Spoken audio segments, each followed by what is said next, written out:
자, 그리고 비핵화에 대한 문제가 사실 우리한테는 가장 큰 관심사이기도 한데 비핵화 그리고 한반도에 대한 공식 언급이 전혀 없었거든요. 맞습니다. 7년 전과는 좀 달라진 것 같아요. 7년 전에는 그 그렇습니다. 이야기가 좀 많이 나왔죠. 그렇죠. 이제 비핵화에 대해서는 유엔 차원에서의 북한에 대한 제재가 지속되고 있고 또 북한에 대한 한반도 비핵화에 대한 입장을 시진핑 주석은 계속적으로 유지를 해왔습니다. 그런데 이번에 어제까지의 결과를 놓고 보면 비핵화에 대한 부분은 없습니다. 이야기가 네. 없고 오히려 지금 이제 남북 관계에 대한 언급도 거의 없고 그렇게 보면 이제 북중 관계를 복원 또는 강화시키는 이런 부분들에 포인트를 뒀다 이렇게 볼 수 있습니다. 예. 그러니까 지금 이제 북한에 대한 그 시진핑 주석의 입장은 핵 문제와 관련돼서는 약간 북한의 핵 보유를 묵인하는 듯한 그런 그 입장이라고 봐야 될 것 같은데 오늘 또 어떤 내용들이 나올지는 모르겠습니다만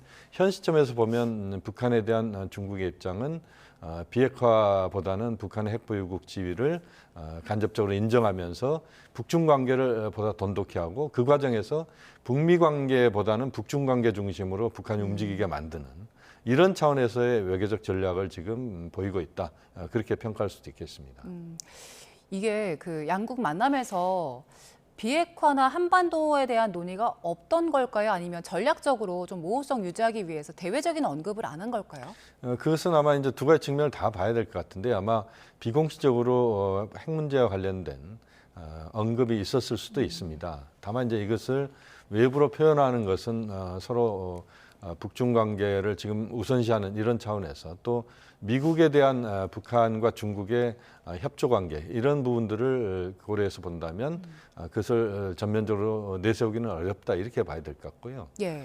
또 하나의 측면은 보면 이제 북한으로서는 핵 보유국 지위를 이번 기회에 중국으로부터 간접적으로 좀 인정받으면서 그것을 통해서 국제사회를 향해서 북한의 핵 보유국은 지위는 앞으로 지속될 수밖에 없을 것이다. 이것을 또 시위하는 뭐 이런 쪽으로 북한은 좀 그 입장을 정리했을 가능성도 있습니다. 그렇게 보면 이번에 그 비핵화 언급이 없었던 어제까지의 상황들을 전체적으로 놓고 보면 북중 간에는 핵 문제와 관련된 부분에서는 북한의 핵 보유에 대해서 어느 정도 좀 인정하면서 그러면서 북중 관계를 중심으로 끌고 가겠다.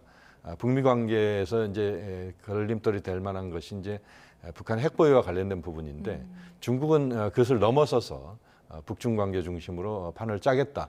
이게 이제 중국의 입장이라고 봐야 되겠습니다. 그